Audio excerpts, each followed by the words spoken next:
ಮಾತನಾಡಿದ ಅವರು ನವಲಗುಂದ ಪಟ್ಟಣ ಹಾಗೂ ಸುತ್ತಮುತ್ತಲಿನ ಗ್ರಾಮಗಳಲ್ಲಿ ಅಗ್ನಿ ಅವಘಡಗಳು ಸಂಭವಿಸಿದಾಗ ನಾವು ಅನ್ನಿಗೇರಿ ಅಥವಾ ನರಗುಂದದಿಂದ ಬರುವ ಅಗ್ನಿಶಾಮಕ ದಳದ ಮೇಲೆ ಅವಲಂಬಿತರಾಗಬೇಕಿದೆ.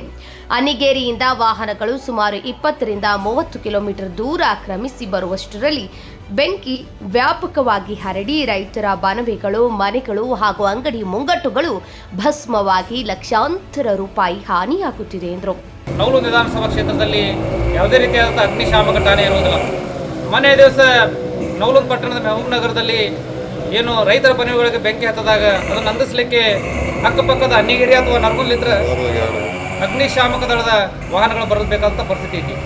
ಹಾಗಾಗಿ ಇವತ್ತು ನವಲಗುಂದ ವಿಧಾನಸಭಾ ಕ್ಷೇತ್ರ ಇಷ್ಟು ದೊಡ್ಡ ಮಟ್ಟದ ಕ್ಷೇತ್ರವಾಗಿದ್ದರೂ ಕೂಡ ಅಗ್ನಿಶಾಮಕ ಠಾಣೆ ಹೊಂದಿಲ್ಲದಿರುವುದು ನಮ್ಮ ದುರ್ದೈವದ ಸಂಗತಿ.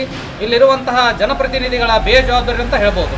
ಇವತ್ತು ಅವಶ್ಯಕವಾಗಿ ಬೇಕಾಗಿರುವಂತಹ ಒಂದು ಠಾಣೆಯನ್ನು ನಿರ್ಮಾಣ ಮಾಡುವಲ್ಲಿ ಸ್ಥಳೀಯ ಆಡಳಿತ ವಿಫಲ ಆಗೈತಿ. ಹಾಗಾಗಿ ನಾವು ಮುಖ್ಯಮಂತ್ರಿಗಳಲ್ಲಿ ಮತ್ತು ಮುಖ್ಯ ಕಾರ್ಯದರ್ಶಿಗಳಲ್ಲಿ ವಿನಂತಿ ಮಾಡ್ಕೊಂಡೀವಿ, ಆದಷ್ಟು ಬೇಗನೆ ನವಲಗುಂದ ಪಟ್ಟಣದಲ್ಲಿ ಏನು ಅಗ್ನಿಶಾಮಕ ದಳವನ್ನು ಠಾಣೆಯನ್ನು ಮಂಜೂರು ಮಾಡಬೇಕಂತ ಅವರಲ್ಲಿ ವಿನಂತಿ ಮಾಡ್ಕೊ. ನವಲಗುಂದ ನೀಲಮ್ಮನ ಕೆರೆಯ ದಂಡೆಯ ಮೇಲಿರುವ ಬನವೆಗಳಿಗೆ ಬೆಂಕಿ ತಗುಲಿ ಹಾನಿಯಾಗಿತ್ತು.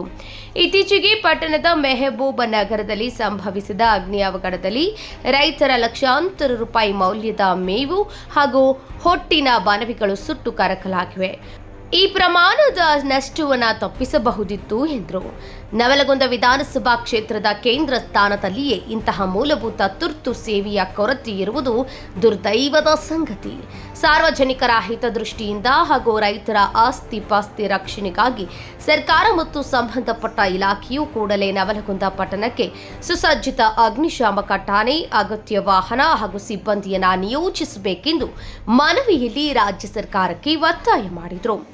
ಈ ಸಂದರ್ಭದಲ್ಲಿ ಮಲ್ಲಿಕಾರ್ಜುನ ಸ್ವಾಮಿ ಮಠಪತಿ, ಎಸ್ ಕಂಬಳಿ, ಮೆಹಬೂಬ್ ಸಾಬಾಸಗಿ, ಮೊಹಮ್ಮದ್ ಅಲಿ ಮಿರ್ಜಿ, ಶಿವಲಿಂಗಯ್ಯ ಹಿರೇಮಠ್, ಇಮ್ತಿಯಾಜ್ ಖತೀಬ್, ಶರೀಫ್ ಹುಡೇದ್, ಮುಜೀಬ್ ಬಳ್ಳಾರಿ, ಬಸವರಾಜ ಮಲ್ಲದಾಸರ್, ಸದ್ದಾಂ ಹುಸೇನ್ ಯರಗುಪ್ಪಿ, ಮಾಬುಲಿ ಮುಲ್ಲಾ, ಮಾಬೂಸಾಬ್ ಕೆರೂರ್ ಸೇರಿದಂತೆ ಇನ್ನಿತರರು ಉಪಸ್ಥಿತರಿದ್ದರು.